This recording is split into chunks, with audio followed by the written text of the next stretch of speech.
Welcome guys to ours A level. So today the we'll be looking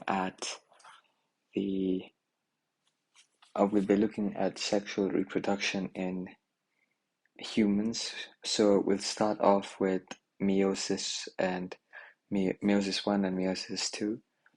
So we can start off by simply defining meiosis. Sorry.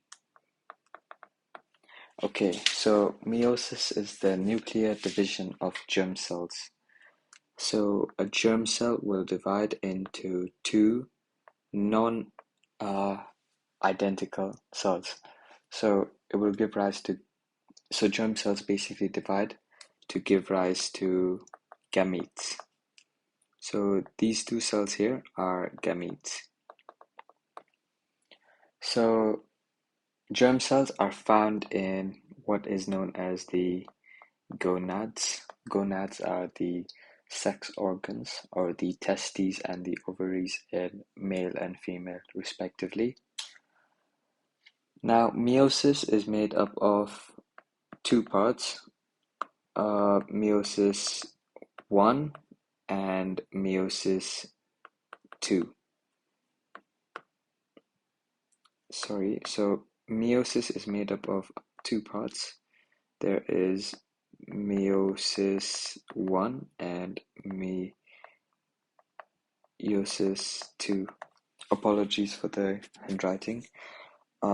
So we can start off by identifying what meiosis 1 is. So this process here that we can, this process right here is meiosis 1. Meiosis 1 is made up of prophase 1, metaphase 1, anaphase 1, and telophase 1. But before meiosis 1 is a very important two stages. So actually, if I can adjust these diagrams, this is for the EDEXCEL spec.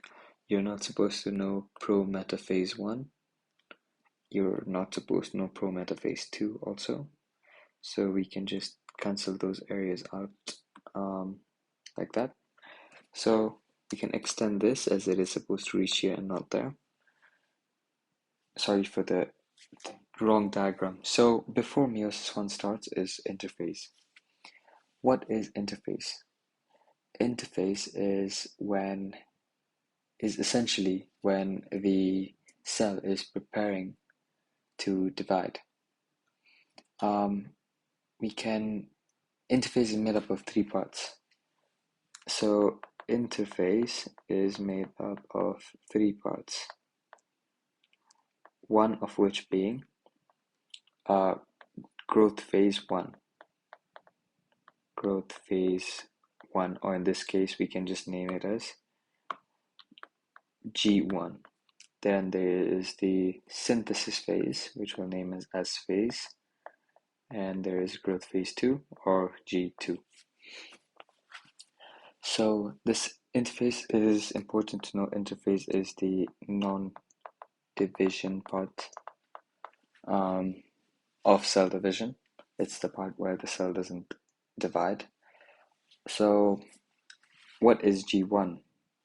So G1 is the rapid growth of the cell, but for this video we'll just be looking at interphase as a whole. So interphase is basically when the chromosomes will double, they will replicate and they will double to form two sets of chromosomes from the original one set.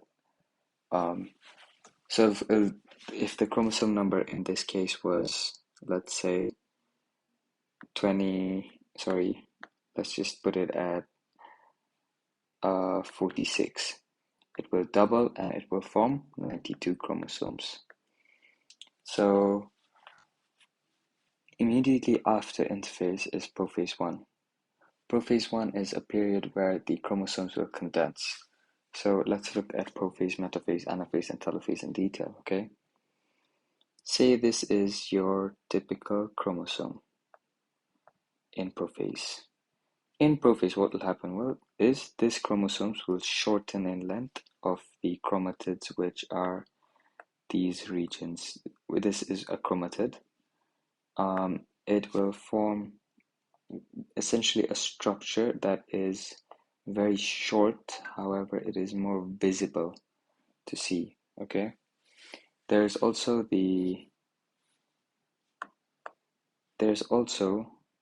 in a cell there is the nuclear envelope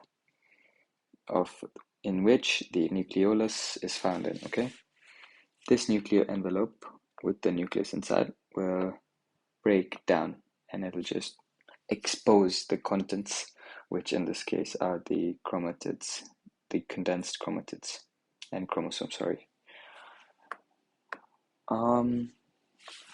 There's also the formation of spindle fibers. Spindle fibers are a group of 9 triplets of microtubules. They are 2 hollow cylinders. So this is the structure of a spindle fiber. This is basically the structure of a spindle fiber. Each cylinder is made up of 9 triplets of microtubules. They're hollow inside, so all the microtubules are found in the edges and not inside. And the centrioles during prophase 1, or as prophase as a whole, will move to the polar opposites of the cell. So let's say this is one centriole and that is the other centriole. The chromosomes will look like that. They're very condensed and very visible. There are many, obviously, but in this case, we'll just be drawing one. There won't be a nuclear envelope. And the nucleolus disappears. So the nucleolus should be there, but it has disappeared due to prophase occurring. Next, after prophase, will be metaphase. Metaphase is when the chromosomes move to the equator of the cell and spindle fibers attached to the chromosome. So if this is your cell and your spindle fibers were over here, that is a horrible diagram of the spindle fibers, but say this is your spindle fibers.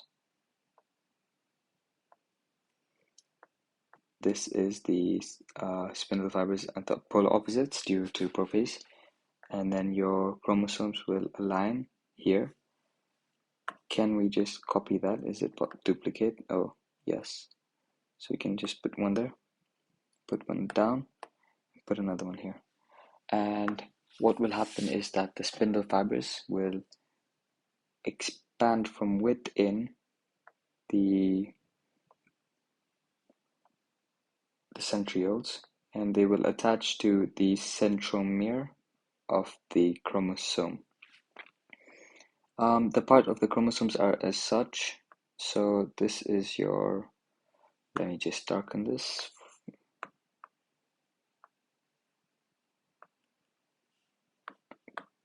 Sorry. The part in the middle is known as the centromere. This part is the centromere, and this as a whole is known as a chromatid. Now, this is metaphase. After metaphase is anaphase 1. Anaphase 1 is when the spindle fibers begin to shorten, and we can just bring back that diagram actually. If this structure will shorten and this structure will shorten at the same time, it will cause the breaking of the chromosome into 2, and each side will move to the other sides as such, and it will result into a formation of this being on one side and this being on the complete other side of the cell. It is worth noting that the pulling occurs from the centromere pointing outside. So this is how it will look, and not like what I've drawn down here, but I've drawn that down there due to just for the explanation. just because of the explanations. We can rub all this. That is anaphase. They begin to move to the opposites. And telophase is basically the reverse of interphase. In telophase, chromatids will reach the opposite sides, like we stated. Spindle fibers will disappear. There'll be no more centrioles at all. Chromosomes will decondense, meaning from the thick structures that we had drawn before, which looked like this, they will now decondense, and they will form structures like this, which will make them less visible and actually invisible. And the nuclear envelope will reform, so there will be a nuclear envelope now, and the nucleolus will reappear in the cell. Okay, that is for telophase. Keep in mind that is all meiosis as a whole. In meiosis 1, all those stages do occur. However, during telophase, cytokinesis does occur, and then meiosis happens again. So double meiosis of meiosis 1 and meiosis 2 does result in the formation of gametes. Meiosis 1 is basically known as, this is a very common question, and meiosis 1, they could ask you to give another name for meiosis 1. Now, if we do look at the starting cell, let me use the other pen. If we look at the starting cell and the two cells formed here, provided they're cut into two, we'll notice something very interesting. We'll notice that they are actually, they have the same amount of chromosomes. And nuclear division that provides the same amount of chromosomes from 46 to 46 and 46 is basically known as mitosis. So another name for meiosis 1 is mitosis. Okay. Before cytokinesis does occur, there is the sharing of organelles. So organelles will be equally shared between the two nuclei. And this diagram isn't that clear, so let's just draw our own diagram here. There will be a cell here and another cell there. These are two different cells, a nucleolus here, nuclear envelope, chromosomes inside. We'll just draw one for the sake of time. And organelles will equally share around the nuclei of each cell. Now, cytokinesis occurs in two different ways. In animal cells as such, it will occur by invagination, or the creation of a cleavage furrow, which is this part here, and that will continue to create until the two cleavages meet and cut off. The cell will be completely split. However, in plant cells, it is a completely different process. The plant cells will actually say this is one plant cell, and through meiosis they have divided. Let's just show the nuclear envelopes and all that stuff. They will form a wall here. This is known as a cell plate. These cell plates are cellulose walls formed from the Golgi. They'll appear at the center of the cell and will appear as a split cell, okay? So that'll form in two different cells. Now, what separates this process